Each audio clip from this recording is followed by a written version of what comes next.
మీరు ఎప్పుడూ కూడా పిల్లల్లా ఉండండి గురువు దగ్గర అనేవారు. పిల్లల్లా ఉండడం ఏమిటి అంటే ఆయన వెంటనే ఒక మాట చెప్తుండేవారు.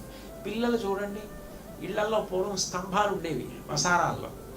ఆ స్తంభం పట్టుకుని గిరగిర గిరగిర గిరగిర తిరుగుతారు. ఆ స్తంభం పట్టుకుని ఆడుకుంటారు. చిన్నప్పుడు మేము ఆడుకున్నాం అరుగు మీద. అలాగా ఆడుకుంటుంటే కొంచెం సేపు పరిగెత్తిన తర్వాత కళ్ళు తిరిగినట్టు అనిపిస్తాయి ఆ గుండ్రంగా తిరగడం. అప్పుడు ఏం చేసేవాళ్ళం అంటే పడిపోకుండా ఉండడానికి ఆ స్తంభాన్ని గట్టిగా కౌగులించుకుని ఇచ్చినేవాళ్ళం ఒక్క నిమిషం. ఆ కళ్ళు తిరగడం సరదా చిన్నప్పుడు. అందులో గట్టుకుని గిరగిర గిరగిర గిరగిర తిరిగేస్తే కళ్ళు తిరిగినట్టుగా అనిపించేది. అప్పుడు స్తంభాన్ని గట్టిగా పట్టుకుని ఒక్క క్షణం అలా ఉండిపోతే కళ్ళు మూసుకొని తగ్గిపోయేది. మళ్ళీ తిరుగుతుండేవాడు. అదో ఆనందం, అదో పిచ్చాట. సంసారంలో అలా కళ్ళు తిరిగేలా తిరుగుతున్న తర్వాత అందుకు ఇది సాధనం తెలియలేదు, అదో సాధన. ఆయన అనేవారు సంసారంలో తిరగండి, తిరగకుండా ఎలా ఉండగలరు, ప్రవేశించాక తిరగండి, కానీ గురువుగారి పాదాలట్టుకు తిరగండి. గురువుగారు ఏం చెప్పారో అదే గుర్తు తెచ్చుకోండి. గురువుగారు ఏం చేయమన్నారు, గురువుగారు ఏమి ఎలా బతకమన్నారు, ఇవి గుర్తు తెచ్చుకుంటూ స్తంభం పట్టుకో పిల్లాడి తిరిగినట్టు తిరగండి. తిరగ్గా తిరగ్గా కళ్ళు తిరుగుతాయి సంసారంలో. అప్పుడు గురువుగారి పాదాలే పట్టుకుని నించోండి, మీరు తరించిపోతారు. ఇంకింతకన్నా ఏం లేదన్నారు. కాబట్టి భక్తార్జన యుగళ చరణ, బహుశా ఈ ఉపదేశాన్ని దృష్టిలో పెట్టుకునేలా ఉంది వివేకానంద స్వామి అని.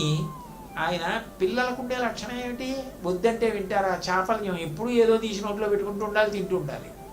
గృహస్థుకి అంతే, విషయభోగాల మీద అనురక్తి వద్దంటే పోతుంది. ఏదో ఈ గంటన్నర సేపు చెప్పినంతసేపు బాగానే ఉంటుంది, బయటికి వెళ్ళి ఒక పావు గంట బాగుంటుంది, ఆ తర్వాత మొదలమండి. చాపల్యం ఎక్కడికి పోతుంది?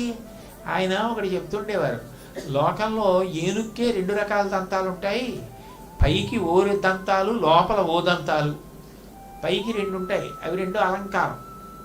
లోపల దంతాలు ఉంటాయి, లోపల దంతాలతో అసలు తింటూ ఉంటుంది. కానీ మీరు తినేటప్పుడు మాత్రం జాగ్రత్త.